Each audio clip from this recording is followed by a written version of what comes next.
to you this day of your time. How are you all?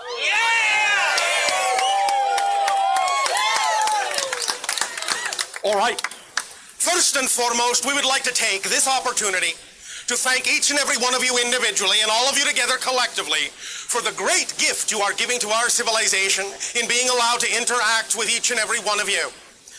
Each and every time you allow us to interact with you, we get to experience through you that many more facets of the multidimensional crystal of creation, and we thank you for allowing us to experience all the different points of view that you have created your world to be. In exchange for this gift, we are here to serve, we are here to assist, we are here to remind you of who and what you actually are, because we understand that by having chosen an earth incarnation, that one of the things that goes along with that choice of an earth incarnation has been for many thousands of your years forgetting who and what you really are. But now, in this day and age you call your transformational age, you are now approaching the end of the cycle of forgetfulness and are entering the cycle of remembering. And that is why your energy has acted. In your act of remembering who and what you are, your energy has acted as an invitation to us to begin this dialogue with each and every one of you, so that we can together create a new third reality that is more representative of the realities in which we can together coexist, in which we can together play, in which we can together create the reality of your dream, of your soul, of your preference. The idea is that everything that we have to share with you is all part and parcel of assisting you to refine your frequency, to refine your vibration, to refine your energy in such a manner so as to be more fully in alignment with who you were created to be as a being, as a consciousness, as a spirit, as a soul. The idea, therefore, is that even though many of you have begun to recognize certain principles that you call metaphysical knowledge, spiritual knowledge, we are here to help assist in the practical application and the utilization and the explanation of why exactly that knowledge is of paramount importance, why exactly that knowledge is so key at this time for you to apply in your lives. For example, many of you have now, for quite a few of your years, been talking about the idea of following your joy, acting on your bliss. This is all well and good, and it is a lovely, lovely thought. But the idea is to not leave it as a thought. The idea is to fully understand why that is so crucial, why that is so critical. From our perspective, we explain it this way. What you call the sensation of joy, love, and excitement and happiness is actually your physical body's translation of the vibratory energy that represents your true natural self. That is who you are. That frequency is who you are by being created in the image of creation. So any time that you are willing to act on things which contain the highest degree of joy, the highest degree of excitement, the highest degree of passion, the highest degree of love, anytime you take action on any of those things that contain that energy, you are thus functioning like the compass needle that points unerringly north to your specific frequency, the frequency that was designed to allow you to create your life along the path of least resistance. That is why it is so important. When you act on the things that contain, at every given moment, without expectation and with full integrity, the highest amount of joy, you are staying most fully in alignment with your true self, and that will allow the synchronicity in your life to reflect back to you the idea of all the things that represent who you really are, and allow you to experience yourself as the true being you were created to be.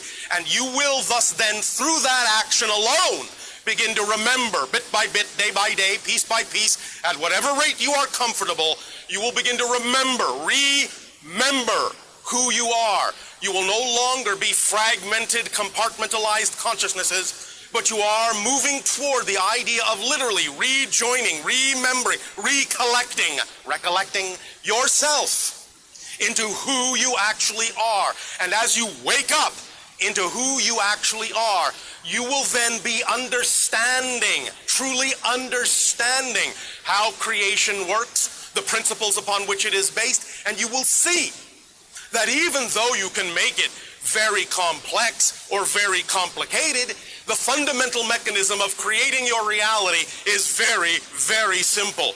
And all degrees of complication simply come from one thing and one thing only: a belief or a definition that is out of alignment with your true self. Now, the only way from our perspective you can actually hold on to a belief or a definition of life, or a belief or a definition of creation that is out of alignment with your true self, is if that definition and that belief is unconscious. But as soon as you identify, as soon as you define, as soon as you bring that belief that is out of alignment with your true self into conscious realization, you will see very quickly one thing that is very important.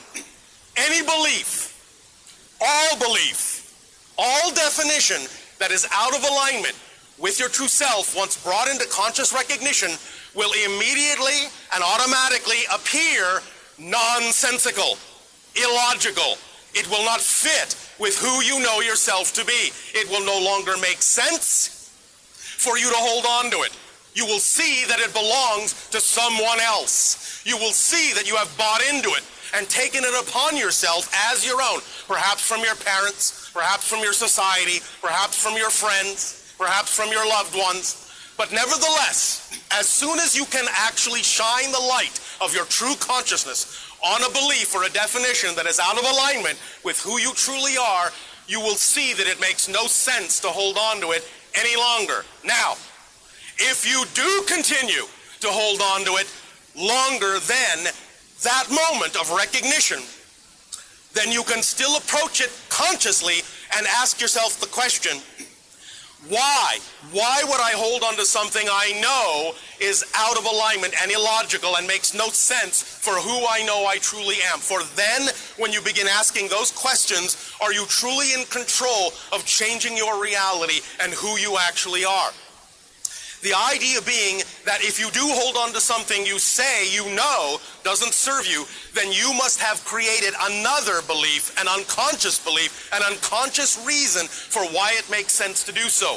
And so again, you can use the very same understandings to find out what that belief is. And keep doing that until you have rooted out all the unconscious beliefs and brought them into the light of consciousness, and allow the fundamental, foundational beliefs that are out of alignment to drift away, float away, turn into smoke, which is all they are. It's just smoke and mirrors. Your physical reality is just an illusion, but the experience of it is real.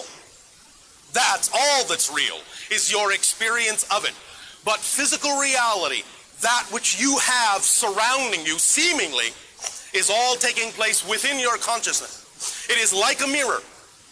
You all know that if you have a glass mirror on your planet and you see your reflection in it, and your reflection, the expression on your face in the reflection is frowning, you don't go over to the mirror and try to change the reflection into a smile.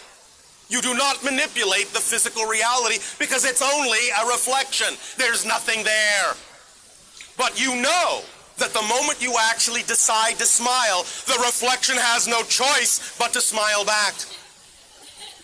All of the difficulty and all of the complications and all of the pain and all of the suffering you have experienced on your planet has been from your attempt to manipulate the reflection instead of actually changing who you are. That's all it takes. That's all it takes. Now, we understand that for many people it doesn't seem that simple, but that's all right. All that means is you have a belief that it's not that simple. And it's only a belief. This is what we are here to say. Any degree of difficulty and pain and suffering you have ever experienced is not because there is actually inherent difficulty built in to creation. All that only comes from the perspective that is created by the belief systems within your unconscious mind. Difficulty is not the purview of creation. Creation is automatic. Manifestation is automatic. It's immediate. You all do it all the time. If you were not automatically and immediately manifesting something all the time, you wouldn't be having an experiential reality at all. So the point is, you don't have to learn how to manifest. You don't have to learn how to trust the idea. You don't have to learn how to do it faster. You're already doing it automatically as fast as you possibly can. The issue is, what are you manifesting based on what you believe is possible? That's the issue. Because you always believe something to be true, and that's what creates the manifestation you experience. So the question is, what are you believing is true? That's the only question that determines what you experience in your reality. Because you're all born to be automatic creators, automatic manifestors. That's what it means when you say you are made in the image of God. You are co-creators. You are expressions that are co-creating. So the idea is you don't have to learn how to do that. You don't have to learn how to trust, because you always trust that something is true. So again, it's not about learning how to trust, learning how to manifest, learning how to do it faster. All those things are automatic. It always comes down to simply, what do I believe is true? So the idea is that when you have difficulty, when you have struggle, making a change, it's because your motivational mechanism is simply having upon it attached a belief that is not aligned with your true self. For example, you all have the same motivational mechanism. You all have the same motivational mechanism. There's only one. There is only one. There are no exceptions. No, not even you. No, not even you. The idea is this. Here is what motivates everyone. You will always, unerringly, without fail, and I mean without fail, you will always move in the direction, change in the direction of what you believe to be most beneficial. You will always, without fail, move away from what you believe to be more painful. That should tell you a lot. Because if you find yourselves constantly choosing the thing you know, empirically, intellectually, is more painful than what you say you would rather choose, then the question is, why do I keep choosing something I know is more painful than I'm saying I recognize is more painful than what I really prefer? That's a really good question. Here's the answer. The only reason you would do that is that there must be an unconscious belief attached to that thing that you say should be what excites you, that for some reason is making that thing actually appear to be more painful than staying where you are. You've got to find out what belief you would have to buy into to make your joy seem more painful than simply staying where you are, no matter how painful it is. This is the mechanism. It works the same for everyone. Again, for example, many people talk about the idea of wishing to attract wealth into their life physically. Yet at the same time, they may have an unconscious belief that if they do attract a certain amount of wealth, that they will somehow stand out in their society in a negative way. And they don't want to stand out in a negative way. And it's more important to them not to stand out in a negative way than it is to attract abundance. So as long as they have an unconscious belief that to be abundant will be to stand out in a negative way, and it's more important to them not to, they will always make sure they do everything in their power to never attract abundance. Until such time as they get a handle, a conscious recognition of the idea that they have that belief attached to their mechanism of motivation. But once they do, they will see it makes no sense. They will see, I don't have to believe that. That doesn't belong to me. Maybe that came from my mother. Maybe that came from my father. Maybe that was the belief that they were brought up with and they imparted to me telepathically while raising me. But now I see that it makes no sense. Of course I can be abundant. Of course I can be a nice person at the same time. Of course those things can go together. So it doesn't make sense any longer to assume that I cannot be abundant or somehow I will be rendered into a negative personality. That is what we are talking about. Identifying the belief will show you that it is illogical and nonsensical. And once you identify it, the very act of identifying it releases you from it, because you have to redefine things in a manner that works for you. For example, many of you define the idea of a habit or a pattern as something that's difficult to change. That's just a definition. From our perspective, here's a new definition. A habit is something you do that you don't know you're doing. Once you know you're doing it, if you do it again, it's not a habit, it's a choice.